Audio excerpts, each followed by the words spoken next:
یکم ربیع اول سے لے کر 12 ربیع اول تک کسی ایک دن بھی اگر کوئی شخص یہ تسبیح صرف ایک بار اپنے گھر میں پڑھ لیتا ہے، 12 ربیع اول سے پہلے اللہ پاک اس گھر کو مالا مال کر دیتا ہے۔ اس گھر کے تمام افراد کو اللہ پاک غنی اور مالدار بنا دیتا ہے۔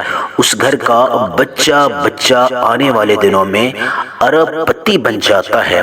اللہ والے مشائخ اپنی تفسیر کی کتابوں میں کچھ اس طرح بیان کرتے ہیں کہ اگر کوئی ایک شخص بھی کسی گھر میں، چاہے وہ چھوٹا ہے، بڑا ہے، مرد ہے، عورت ہے، بزرگ ہے، کوئی ایک شخص بھی یکم ربیع اول سے لے کر 12 ربیع اول تک کسی ایک دن بھی اس تسبیح کو صرف ایک بار پڑھ لیتا ہے، اس گھر کے تمام افراد کو اللہ پاک ہر لحاظ سے غنی اور مالا مال فرما دیتا ہے۔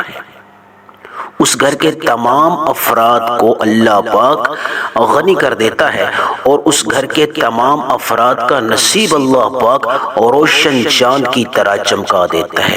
اس گھر کے تمام افراد کو کبھی مانگنے کی ضرورت نہیں پڑتی، در بدر ٹھوکریں کھانے کی ضرورت نہیں پڑتی، کسی کے آگے ہاتھ پھیلانے کی ضرورت نہیں پڑتی۔ محترم ناظرین، اللہ والے فرماتے ہیں یہ ایک تسبیح سال میں صرف ایک بار پڑھ لی جاتی ہے، اور کوئی شخص اگر ایک شخص بھی اس تسبیح کو صرف کسی بھی گھر میں ایک بار پڑھ لیتا ہے، تمام کے تمام گھر والوں کا حق ادا ہو جاتا ہے۔ یعنی کوئی ایک شخص بھی اس تسبیح کو پڑھ لیتا ہے، اس گھر کے تمام افراد کا مقدر روشن چاند کی طرح چمک جاتا ہے۔ یہ تسبیح آپ نے کسی بھی صورت میں آج نظر انداز نہیں کرنی، سال میں صرف ایک بار موقع ملتا ہے، اور کوئی ایک شخص بھی کسی بھی گھر میں یہ تسبیح پڑھ لیتا ہے، سب کا حق ادا ہو جاتا ہے۔ اس لیے آج میں اپنی تمام ماؤں بہنوں سے، بیٹیوں سے، بزرگوں سے، دوستوں سے گزارش کر رہا ہوں کہ آپ اپنے گھر میں لازمی اس ایک تسبیح کا اہتمام کر لیں۔ آپ کے پاس یکم ربیع اول سے لے کر 12 ربیع اول تک 12 دن ہیں، اور ان دنوں میں صرف ایک دن منتخب کرنا ہے۔ آج پڑھ لیں، کل پڑھ لیں، پرسوں پڑھ لیں، لیکن آپ نے صرف ایک دن اس تسبیح کو پڑھنا ہے اور صرف ایک دفعہ پڑھ لینا ہے۔ یہ تسبیح بے روزگاروں کو روزگار عطا کرتی ہے۔ یعنی اس تسبیح کی فضیلت سے جو لوگ بے روزگار ہیں، اللہ پاک ان کو روزگار عطا فرماتا ہے۔ یہ تسبیح بے اولادوں کو اولاد عطا کرتی ہے۔ یعنی اس تسبیح کی فضیلت سے بے اولادوں کو اولاد ملی ہے۔ اس تسبیح کی فضیلت سے جو لوگ ذاتی گھر سے محروم ہیں، ان کو اللہ پاک نے ذاتی گھر کی خوشخبریاں عطا فرمائی۔ اس تسبیح کی بدولت جو لوگ بیمار ہیں، ان کو اللہ پاک نے شفا عطا فرمائی۔ اس تسبیح کی بدولت جو لوگ رزق کی تنگی کا شکار ہیں، اللہ پاک نے ان کی رزق کی تنگی کو ختم فرمایا، گھر کے کونے کونے سے رزق کی تنگی کا خاتمہ فرمایا۔ اس تسبیح کی سب سے بڑی خاص بات یہ ہے کہ اگر یہ تسبیح کوئی ایک شخص اپنے گھر میں پڑھ لیتا ہے تو اس ایک شخص کی اس تسبیح پڑھنے کی فضیلت سے گھر کے تمام افراد مالا مال ہو جاتے ہیں۔ اگر اس گھر میں قرضہ ہے، قرض سے نجات مل جاتی ہے۔ اگر وہ کرائے کا گھر ہے تو وہ کرائے کا گھر ذاتی گھر میں بدل جاتا ہے۔ اتنی فضیلت والی یہ تسبیح ہے۔ اگر اس گھر میں کوئی لاعلاج بیماری چل رہی ہے، یعنی کوئی ایک فرد بھی لاعلاج بیماری میں مبتلا ہے، تو اس تسبیح کی فضیلت سے اللہ پاک اس کو شفاء کلی عطا فرماتے ہیں۔ اگر اس گھر میں بے اولادی ہے، یعنی کہ اس گھر میں نرینے اولاد سے لوگ محروم ہیں، یعنی بچے نہیں ہیں، شادی شدہ لوگ ہیں، ان کے ہاں اولاد نہیں ہے، تو یہ تسبیح اگر یکم ربیع اول سے لے کر 12 ربیع اول تک کسی ایسے گھر میں ایک دفعہ بھی پڑھ لی جائے جس گھر میں اولاد کی محرومی ہے، تو اللہ پاک اس ایک دفعہ کی تسبیح پڑھنے سے، صرف ایک فرد کے پڑھنے سے، اللہ پاک جس شخص کے ہاں اولاد نہیں ہے، اللہ پاک اس کو نرین اولاد سے فیاض فرما دیتا ہے۔ شرطیہ بیٹا بھی اگر کوئی شخص مانگنا چاہے تو اللہ پاک اس کو شرطیہ بیٹا عطا فرماتا ہے۔ جو لوگ رزق کی تنگی کا سارا سال شکار رہتے ہیں، ان کے گھروں میں رزق کی تنگی رہتی ہے، رزق کی تنگی کے لحاظ سے وہ پریشان رہتے ہیں۔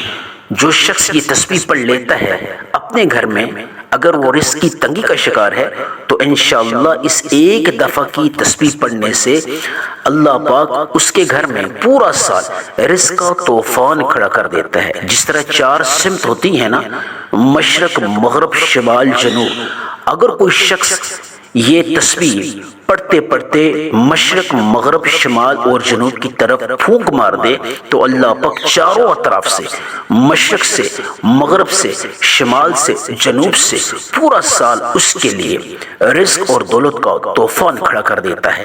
پورا سال فرشتوں کی اللہ پاک اس گھر میں ڈیوٹی لگا دیتے ہیں، اللہ پاک کی طرف سے فرشتوں کی ڈیوٹی لگ جاتی ہے اس گھر میں کہ پورا سال رزق اور دولت کا طوفان کھڑا کرنا ہے، پورا سال رزق اور دولت کی کمی نہیں ہونے دینی، غیب سے اس گھر میں رزق اور دولت پھینک کر جانا ہے۔ یہ تسبیح اتنی خاص ہے کہ سال میں صرف ایک بار پڑھ لی جاتی ہے۔ جو لوگ اپنی زندگی میں مایوس ہو چکے ہیں، نا امید ہو چکے ہیں، بالکل تھک ہار چکے ہیں اور یہ شکوہ کرتے ہیں کہ ہم بدبخت ہیں، ہم بد نصیب ہیں، ہماری کوئی دعا قبول نہیں ہوتی، جو لوگ ذاتی گھر سے محروم ہیں وہ اس تسبیح کو ذاتی گھر کی غرض سے پڑھ لیں۔ جو لوگ اولاد سے محروم ہیں اولاد حاصل کرنے کی غرض سے پڑھ لیں۔ جو لوگ رزق کی تنگی کا شکار ہیں رزق میں برکت کے اعتبار سے پڑھ لیں۔ جو لوگ بیماری میں اگر مبتلا ہیں، علاج بیماری ہے، چھوٹی بیماری ہے، بڑی بیماری ہے، وہ شفا کی غرض سے پڑھ لیں۔ جو بیٹیاں، جو بہنیں گھروں میں پورا سال من پسند رشتوں کے اعتبار سے پریشان رہتی ہیں، منتظر رہتی ہیں، وہ من پسند رشتوں کے اعتبار سے پڑھ لیں۔ جو سکون چاہتے ہیں سکون کے اعتبار سے پڑھ لیں۔ جو کاروبار میں بندش توڑوانا چاہتے ہیں وہ بندش کو توڑوانے کے اعتبار سے پڑھ لیں۔ جو لوگ گھر میں جادو، جنات، لڑائی جھگڑا، نظر بد کی وجہ سے پریشان ہیں وہ تمام تر بلاؤں کے خاتمے کے اعتبار سے نیت خاص کر کے اس تسبیح کو پڑھ لیں۔ اس تسبیح میں اتنی بڑی طاقت ہے، اتنی تاثیر ہے، جس بھی مقصد کے اعتبار سے آپ نے اس تسبیح کو پڑھ لیا اسی مقصد میں آپ پورا سال، آنے والے پورے سال میں اللہ کی غیبی مدد کو پاؤ گے۔ اب تسبیح کے بارے میں بتانا چاہوں گا۔ اس تسبیح کو آپ نے یکم ربیع اول سے لے کر 12 ربیع اول تک کسی ایک دن کو مقرر کر لیں۔ آج پڑھ لیں، کل پڑھ لیں، پرسوں پڑھ لیں۔ ایک دن مقرر کرنا ہے اور کوئی ایک جگہ مقرر کر لینی ہے۔ صبح پڑھنا چاہیں کسی ایک دن میں، ان 12 دنوں میں، شام کو پڑھنا چاہیں، کسی بھی نماز کے بعد پڑھنا چاہیں پڑھ سکتے ہیں، کوئی پابندی نہیں ہے، لیکن جگہ تنہائی والی ہونی چاہیے۔ باوضو مسلے پہ بیٹھ کے سب سے پہلے آپ نے درود پاک سے اس عمل کا، اس تسبیح کا آغاز کرنا ہے۔ درود پاک آپ کوئی سا بھی پڑھ سکتے ہیں، درود ابراہیمی پڑھ سکتے ہیں، کوئی مختصر درود پڑھ سکتے ہیں، صلی اللہ علیہ محمد صلی اللہ علیہ وسلم، یا نماز والا درود۔ ایک دفعہ نماز والا درود، یعنی جس کو درود ابراہیمی بولا جاتا ہے، میں پڑھ رہا ہوں، ثواب کی نیت سے آپ بھی میرے ساتھ مل کر پڑھ لیں۔ اب طریقہ کار آپ کو بتانے لگا ہوں کہ آپ نے اس عمل کا آغاز کیا کرنا ہے، کس طرح پڑھنا ہے، اس تسبیح کی کیا ترتیب رکھنی ہے، کیا مقدار رکھنی ہے۔ یہ ترتیب اور مقدار اللہ والوں کی خاص بتلائی ہوئی ہے، اس میں کمی پیشی نہ کیجیے گا۔ ایک دفعہ ثواب کی نیت سے درود ابراہیمی میرے ساتھ مل کر پڑھ لیں۔ اللہم صلی علی محمد وعلی آل محمد کما صلیت علی ابراہیم وعلی آل ابراہیم انک حمید مجید۔ اللہم بارک علی محمد وعلی آل محمد کما بارکت علی ابراہیم وعلی آل ابراہیم انک حمید مجید۔ درود ابراہیمی میں نے ایک بار پڑھ لیا، آپ صلی اللہ علیہ محمد پڑھنا چاہیں، صلی اللہ علیہ وسلم پڑھنا چاہیں، مقدار آپ نے 3 رکھنی ہے۔ 3 دفعہ مختصر درود پڑھیں یا نماز والا درود ابراہیمی پڑھیں، آپ نے 3 مقدار رکھنی ہے، 3 دفعہ پڑھ لینا ہے۔ اعوذ باللہ من الشیطان الرجیم، بسم اللہ الرحمن الرحیم۔ تعوذ و تسمیہ لازمی پڑھ لینا ہے شیطانی اثرات کو ختم کرنے کے اعتبار سے۔ دل ہی دل میں مقصد کی نیت کر لینی ہے، توجہ اور دھیان کے ساتھ اس عمل کو آپ نے کرنا ہے۔ آپ نے شروع سے لے کر آخر تک آنکھوں کو بند کرنا ہے، بنا کسی سے بات کیے ہوئے، بنا ادھر ادھر دیکھتے ہوئے۔ انشاءاللہ تعالی عزیز آپ خود محسوس کریں گے کہ آپ کی ہر دعا قبول ہوگی۔ سب سے پہلے اس تسبیح کا آغاز آپ نے کس طریقے سے کرنا ہے، آپ نے اسم اعظم سے اس کا آغاز کرنا ہے۔ اسم اعظم یا حی یا قیوم، زندہ اور قائم رہنے والی ذات اللہ کو اللہ کے اس نام سے، اس اسم اعظم سے مخاطب کرنا ہے، اور جو بھی نیت ہے مقصد کی، جس مقصد کی نیت ہے، چھوٹا ہے بڑا ہے، قرض سے نجات چاہتے ہیں، بیماری میں شفا چاہتے ہیں، بے روزگاری میں روزگار چاہتے ہیں، رزق کی تنگی کا شکار ہیں، رزق کی تنگی کا خاتمہ چاہتے ہیں، پریشان ہیں، پریشانی کا حل چاہتے ہیں، بے اولاد ہے، اولاد چاہتے ہیں، دنیا کا جو بھی مسئلہ ہے، ناممکن حاجت ہے، چھوٹا مقصد ہے بڑا مقصد ہے، اس کی نیت کرتے ہوئے آپ نے یا حی یا قیوم پڑھ لینا ہے۔ یا حی یا قیوم ایک بار، یا حی یا قیوم دو بار، یا حی یا قیوم تین بار۔ اب آپ نے یا حی یا قیوم کو کتنی مقدار میں پڑھنا ہے یہ جاننا بہت خاص ہے، کیونکہ مقدار کے بغیر عمل قابل قبول نہیں ہے۔ یہ مقدار خاص روحانی حصہ ہے اور اللہ والوں کی خاص بتلائی ہوئی ہے۔ اس میں کمی پیشی کرنے سے آپ کا یہ وظیفہ قابل قبول نہیں ہوگا، اس میں تاثیر اور برکت نہیں آئے گی۔ اس لیے اپنے مقدار کو مرجوع خاطر رکھ کے اس عمل کی پابندی کرنی ہے۔ یا حی یا قیوم کو آپ نے تسبیح کے دانوں پہ یا ہاتھ کی انگلیوں پہ پڑھنا چاہیے، جس طرح آپ کو بہتر لگے۔ آپ نے دل ہی دل میں مقصد کی نیت کرتے ہوئے ہر دفعہ یا حی یا قیوم کو پڑھتے پڑھتے آپ نے مستقل ارادہ کرنا ہے، جس بھی مقصد میں کامیابی چاہتے ہو۔ آپ نے بنا ادھر ادھر دیکھتے ہوئے آپ نے تسلسل کے ساتھ توجہ اور دھیان کے ساتھ 21 مرتبہ یا حی یا قیوم پڑھ لینا ہے۔ یہ آج کا پہلا عمل ہے۔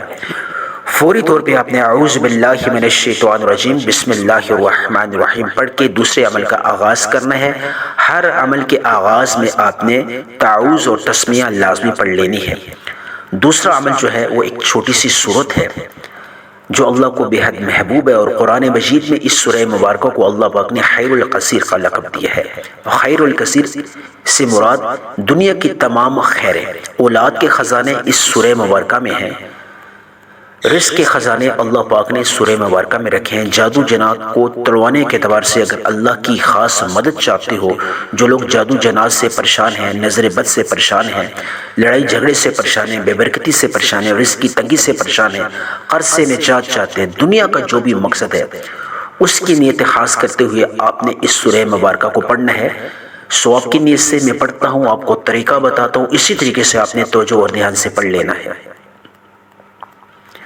بسم اللہ الرحمن الرحیم انا اعطیناک الکوثر فصل لربک وانحر ان شانئک هو الابتر۔ بسم اللہ الرحمن الرحیم انا اعطیناک الکوثر فصل لربک وانحر ان شانئک هو الابتر۔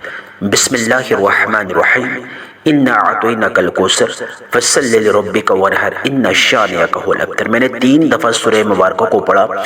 آپ نے مقدار کتنی رکھنی ہے؟ ہاتھ کی انگلیوں پہ پڑھنا چاہیے، تسبیح کے دانوں پہ پڑھنا چاہیے۔ آپ نے 41 ٹائمز 41 مرتبہ سورہ مبارکہ کو پڑھنا ہے، 41 مرتبہ سورہ مبارکہ کو پڑھنا ہے، اور ہر دفعہ آپ نے بسم اللہ الرحمن الرحیم سے سورہ مبارکہ کا آغاز کرنا ہے۔ یہ آج کا دوسرا عمل ہے۔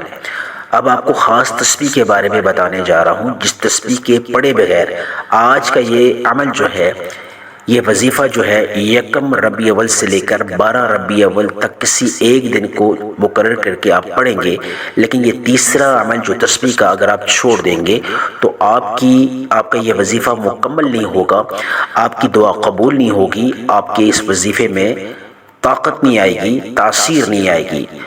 صرف اور صرف اس تسبیح کی برکت سے تاثیر آئے گی۔ اب وہ تسبیح کیا ہے؟ اللہ کے 3 ناموں کی یہ تسبیح ہے۔ ان 3 ناموں کو آپ نے ملا کے ایک شمار کر کے ایک خاص مقدار سے پڑھنا ہے۔ اعوذ باللہ من الشیطان الرجیم بسم اللہ الرحمن الرحیم پڑھ کے آپ نے یا فتاح، یا رزاق، یا وہاب، یا فتاح، یا وہاب، یا رزاق، ان تینوں ناموں کو آپ نے پڑھ لینا ہے۔ اور آخر میں اللہ الصمد، یا فتاح، یا وہاب، یا رزاق، اللہ الصمد، تینوں ناموں کو ملا کر کے آخر میں اللہ الصمد کو جوڑ دینا ہے، اور آپ نے اس مکمل عمل کو ایک تصور کرنا ہے۔ یہ نہ ہو کہ آپ نے یا فتاح کو علیحدہ، یا وہاب کو علیحدہ، یا رزاق کو علیحدہ اور پھر اللہ الصمد کو علیحدہ، ایسا نہیں کرنا۔ یا فتاح، یا وہاب، یا رزاق، اللہ الصمد، ان تینوں ناموں کو پڑھ کے آپ نے آخر میں اللہ الصمد کو جوڑنا ہے اور ایک تصور کرنا ہے۔ آپ نے کتنی بار پڑھ لینا ہے؟ آپ نے 121 بار پڑھ لینا ہے، 121 مرتبہ یا فتاح، یا رزاق، یا وہاب، اللہ الصمد، تسلسل اور توجہ اور دھیان کے ساتھ، اور ہر دفعہ یا فتاح، یا وہاب، یا رزاق، اللہ الصمد کو پڑھتے پڑھتے مقصد کی نیت کریں، مقصد چھوٹا ہو یا بڑا ہو۔ 121 مرتبہ پڑھتے پڑھتے 121 حاجات بھی اللہ کے سامنے رکھو گے تو اس تسبیح کی بدولت اور اس تسبیح کی فضیلت سے اللہ پاک آپ کی 121 حاجات، 121 مقاصد اللہ پاک پورے فرما دے گا اپنے فضل و کرم سے۔ یہ آج کا تیسرا اور خاص عمل ہے۔